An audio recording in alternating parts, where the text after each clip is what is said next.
We are here with the Scrambler 400X in this beautiful matte green color. Now, to really enjoy motorcycles, you don't have to be a great expert, or you don't really need to understand them to its fullest, especially technically.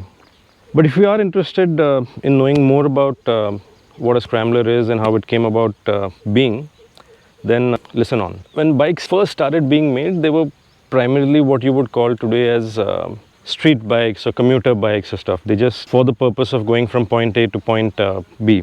As people started enjoying them more and more, the whole idea of being on two wheels, the wind in your hair, and the freedom of mobility that it got you, and then bikes started evolving. Because we really like to keep on tinkering with our bikes. So the set of people who started modifying their motorcycles more for the street and to go fast on the street, they ended up with what you'd call a cafe racer today. And those of us who started making similar changes but more suited for going off-road, those bikes ended up in this format called the Scrambler. Now the limitation here was that you couldn't make deep engineering changes on your own as an enthusiast. So you couldn't really work with the chassis or the engine and stuff, but you could, modify your suspension a little bit, your tires and things like that. So essentially, that's what a scrambler is. On the other end of the spectrum, when bikes started being engineered for really going fast on the road or off-road, then you started getting sports bikes and dirt bikes.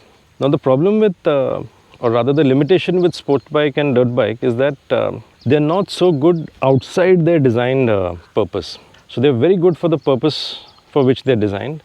But then some of the rest of the things that we encounter when we live, like traffic, practicality, maintenance, seat height, so all those things they're not very good at. But the scramblers and the cafe racers, they really keep a lot of the, or they should keep a lot of that practicality and usability in our day-to-day life.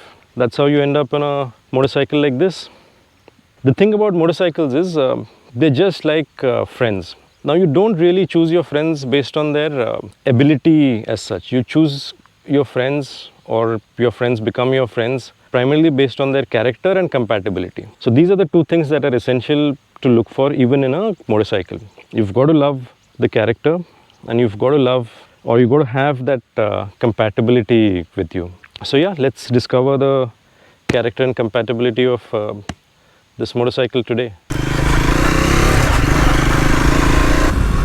So nice maneuverability, it's got a lot of torque and a very easy roll to the throttle.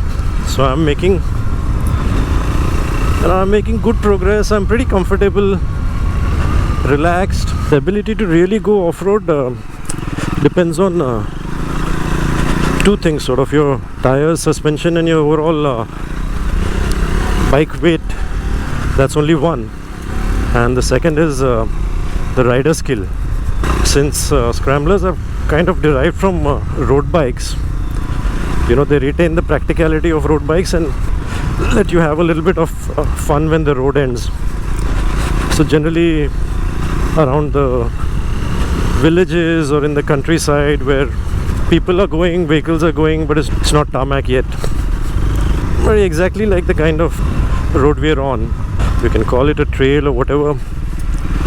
It's got these deep ruts, and what I'm trying to do is I'm trying to choose a line which is going to keep me comfortable and not get me into any other problems. Like if I went into that water here on the sides, then that would mean very different sort of traction, and probably my footrests will touch the edges of the ruts. I really like that about this bike. It's allowing me to place it exactly where I want, not doing anything unexpected, making me feel quite comfortable.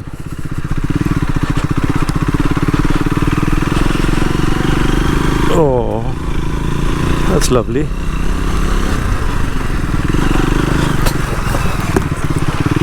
Okay, that was a bit, got caught in the rut, still fine.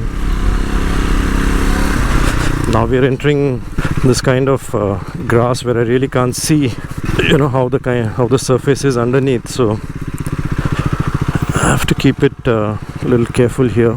The other thing that you need is you need a really good feel for the clutch, because you just want to keep it in that zone where it catches, and feel the traction feed into your tire and help you find grip. Pretty nice clutch and a very smooth and easy pull to it as well. I don't think it should be much of a problem in traffic. Now, one of the things about doing such kind of roads is that you really, you need to put the bike where you want it. There is a smooth line. There is a line that's going to get you into trouble. So look far ahead, and your bike should also have ability to listen to you and allow you to place it exactly where you want.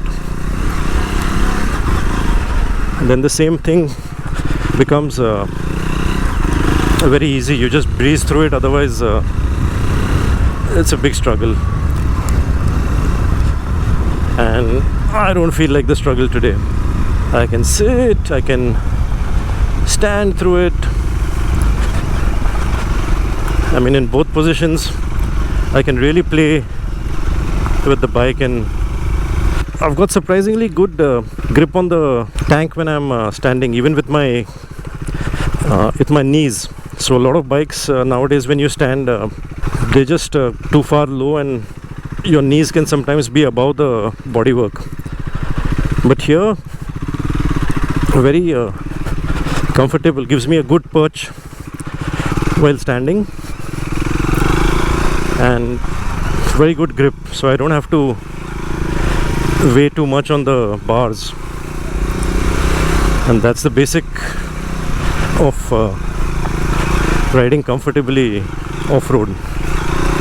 So just a small word on the suspension. When you're doing this broken roads and trails and here and there, I wouldn't say it's a very soft and compliant suspension like an off-road bike, but it's really taking the edge off the hit.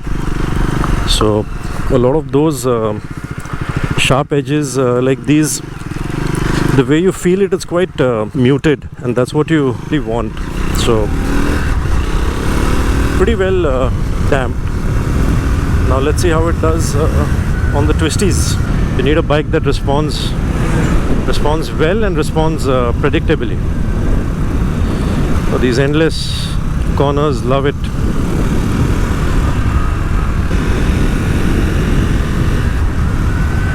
Very nice spread of torque. Really don't have to change gears mid-corner. Even without the quick shifter, I am doing... What an idiot. So yeah, that's when it's important. So even without the quick shifter, I'm sort of doing clutchless changes, and it's smooth. Just match your revs and go for it. Let's see how the Scrambler 400 behaves on a faster set of twisties. Very easy to change direction, downshift easily. Nice broad spread of torque, so you can really pull through the entire corner without having to change gears.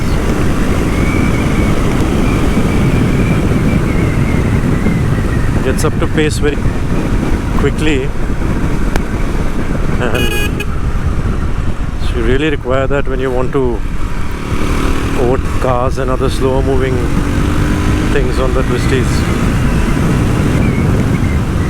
Really composed under braking.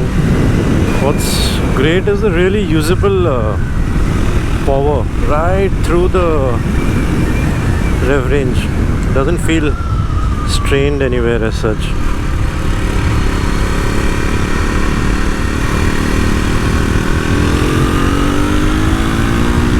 And the behavior on the throttle is so smooth that you can take these corners with a lot of confidence.